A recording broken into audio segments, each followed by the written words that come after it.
If you're someone who dreams of becoming financially secure, someone who wants a higher income, fewer debts, and a dignified life for yourself, your family, and your children, then this book will help you tremendously. In this video, we're going to explain the first of the 6 lessons that Robert Kiyosaki learned from his rich dad, lessons that eventually helped him become one of today's wealthy individuals. This is the explanation of Lesson 1 from Rich Dad, Poor Dad, written by the incredible Robert Kiyosaki. So for this video, I want you to prepare a delicious cup of coffee, or your favorite drink, and focus with me. I'm confident that after this video, your perspective on how money works and how it's made will completely change. Let's enjoy.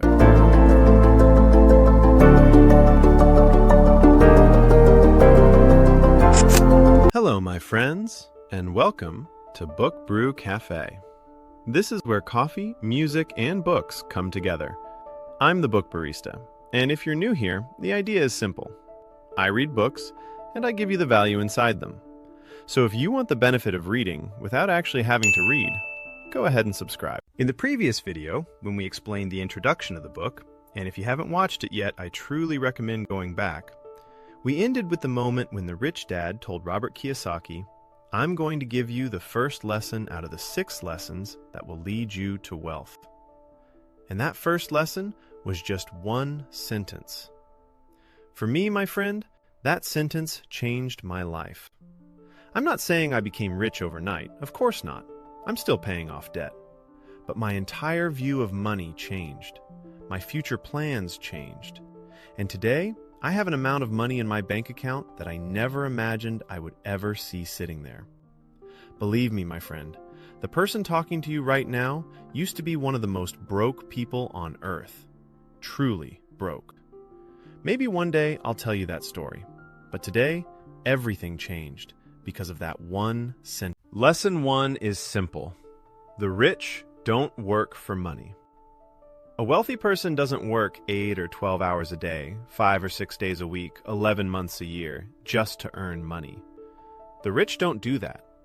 The rich make money work for them. A wealthy person owns assets that work on his behalf. Businesses, shops, stocks, bonds, real estate, and intellectual property, like books that get published and sold all around the world. Money, my friend, works for them.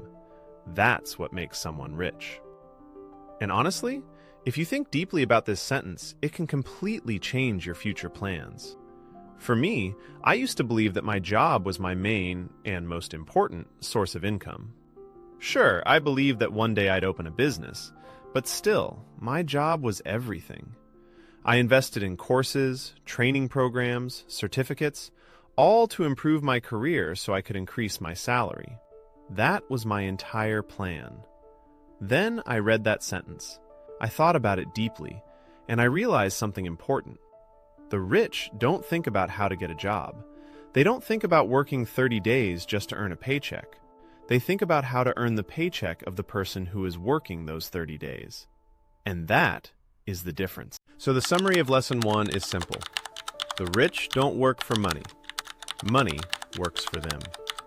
And I trust, my friend, that you believe in this idea, that your reactions to life's events shape the life you're living today. What does that mean?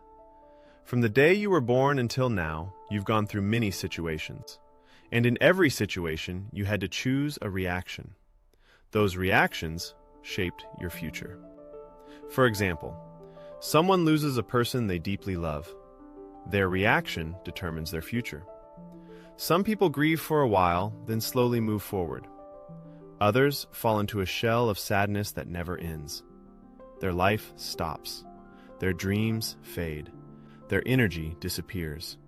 You know the type. Your reaction shapes your future. Now, why am I telling you all this? Because reactions are deeply connected to Lesson 1. After that important conversation between Robert Kiyosaki and his rich dad, Robert went home. He didn't tell his real father that he was going back to the store to work without pay, because his real father had the mindset of the poor. He wouldn't understand the purpose behind that decision. 3 weeks later, for the first time, they heard Michael's father, the rich dad, arrive at the store. He walked in, bought them ice cream, and said, "Let's go for a walk." They went to a nearby park. While they were eating ice cream, he asked, "So, how's work? How's it going without a salary?" They knew he was preparing to teach them something. They said things were fine. He replied, "Good. That means you understood the lesson. This is for your benefit." Then he said, "I don't want you to fall into the trap of a job like Mrs. Martin. You've seen her. She's over 45. She works for me. And even though she's a manager, every Saturday she stands in line to give me updates about the store. Sometimes I'm satisfied. Sometimes I'm not. She chose this life. I don't want you to make the same choice." They replied, "But she's older. Her job is respectable. She's not going to steal money. She worked hard, and her salary is her reward." He said, No. I'm not doubting her.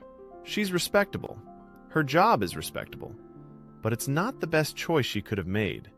She could have lived a better life." Then he asked them, "What if I give you a salary? Not 10 cents, 25 cents an hour, double and a half." Robert said his heart started beating fast. But he and Michael looked at each other. They sensed a trap. They shook their heads. No. The rich dad said, "Really? 25 cents didn't tempt you?" They shook their heads again. He said, "Okay, how about $1 an hour?" Robert said his heart almost jumped out of his chest. Still, they said no.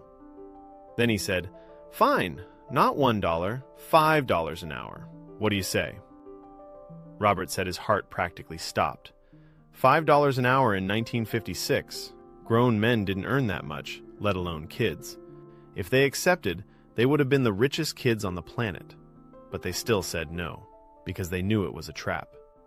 Robert joked that while they were saying no, their ice cream had melted. They were so stressed they forgot to eat it. The rich dad smiled and said, "Excellent. I'm proud of you." Then he began teaching them the important lesson, the lesson that explains why I talk to you about reaction. Rich Dad said, "People all over the world want money because of two emotions. Emotion number one, desire. Every one of us has desires. A house, a car, new clothes, jewelry, travel, experiences, endless desires. Emotion number two, fear. We fear not having money. We fear hunger. We fear failing our families and our responsibilities. Desire and fear. The difference between the rich, the middle class, and the poor is their reaction to these two emotions. Ask someone from the middle class or the poor class, what will you do if your income stops today? Most people will answer, I'll look for a job. They study 12 years in school, 4 or 5 years in university, maybe more, and the moment they graduate, they look for a job. The problem isn't the job. The problem is believing that a job is a safe source of income. Their reaction to desire or fear is, I need to work to earn money. But the rich react differently. They don't look for a job. They look for something to sell, something that brings in money. And just to be clear, my friend, there's nothing wrong with having a job.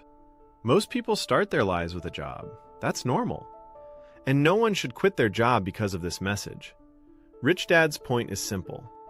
Don't believe that a job is a safe source of income that should stay with you until age 60.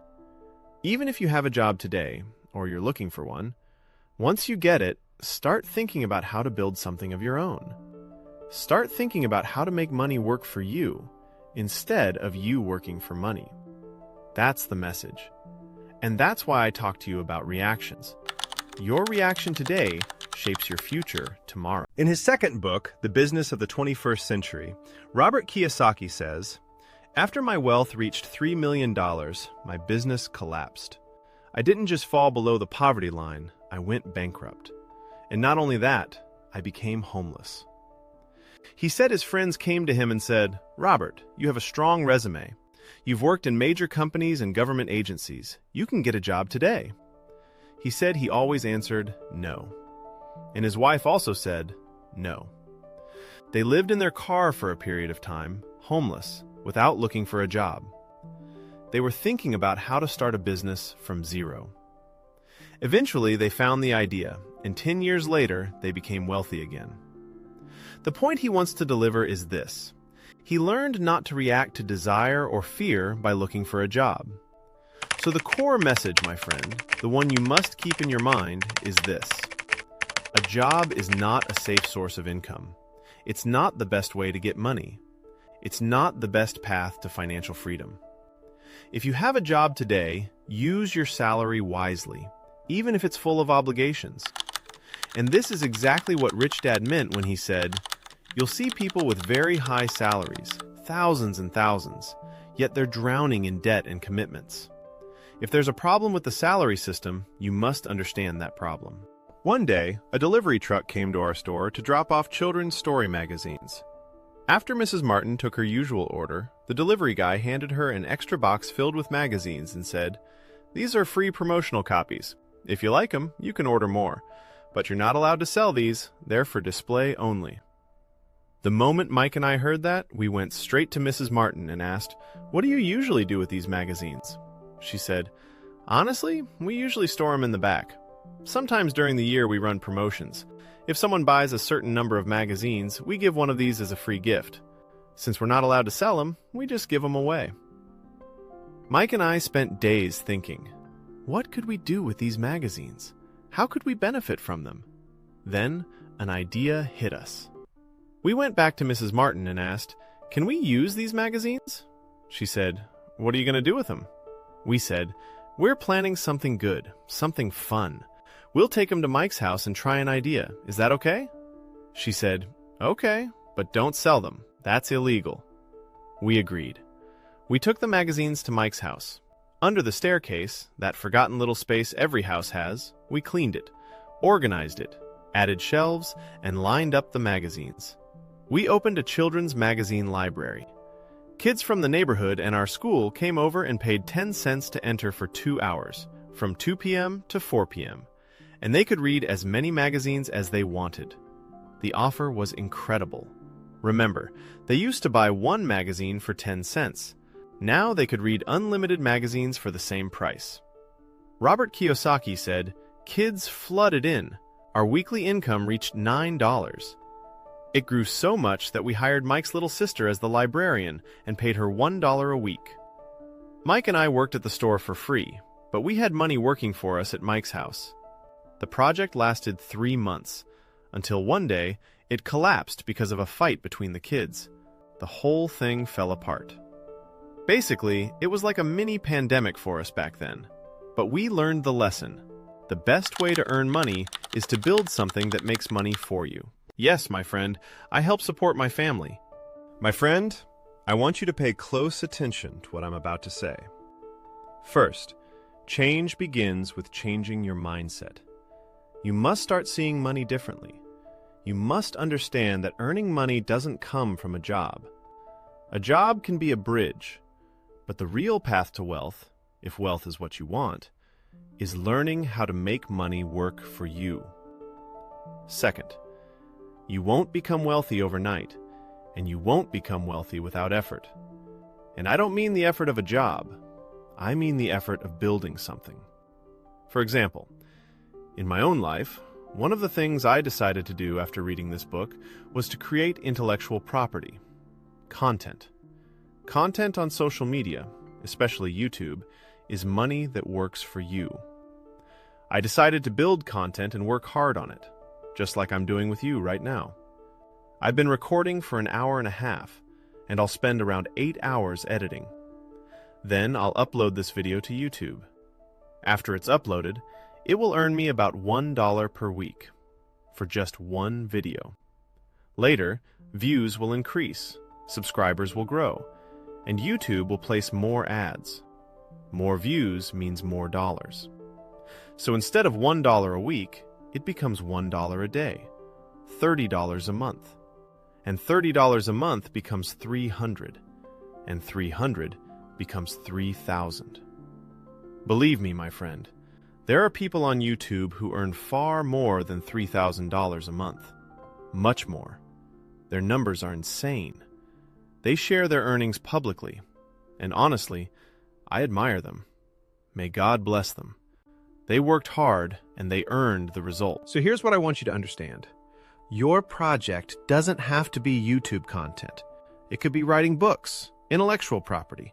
It could be starting a small business from scratch, cooking and selling food, buying small items and reselling them. A tiny idea that grows into an online store, and later into a physical store. For every hard-working person, there is a reward. The point is, it takes effort, consistency, and time. You won't become wealthy in one night. And here's something important. The salary you earn at a job is not payment for your effort. You're not being paid for your hard work. You're being paid for your time. You're selling something to the company, and that something is your hours. You sell 8 hours of your life, and in exchange, you receive a salary. If you want proof, just look around your workplace someday. You'll see someone who works extremely hard, non-stop, and right next to him, someone who barely works at all. Yet both receive the same salary at the end of the month. Why? Because both sold 8 hours of their time. The salary is for the hours, not the effort. When I learned this, I started thinking about the day I would eventually resign. Of course, I won't resign while I still have responsibilities. University, family, a home to support. But from that day on, I started working on multiple things that will eventually give me income. Income that will free me from the job. Instead of selling 8 hours of my life, a third of my day, to someone else's business, I want to sell those hours to myself. Imagine, 8 hours a day to create one video, 30 videos a month, 30 pieces of content that will earn money in the future. Whoever works hard, succeeds. It's important, really important, that you leave this video with a new mindset about how to earn money. I want you to always think, how can I make money work for me? Never underestimate any project.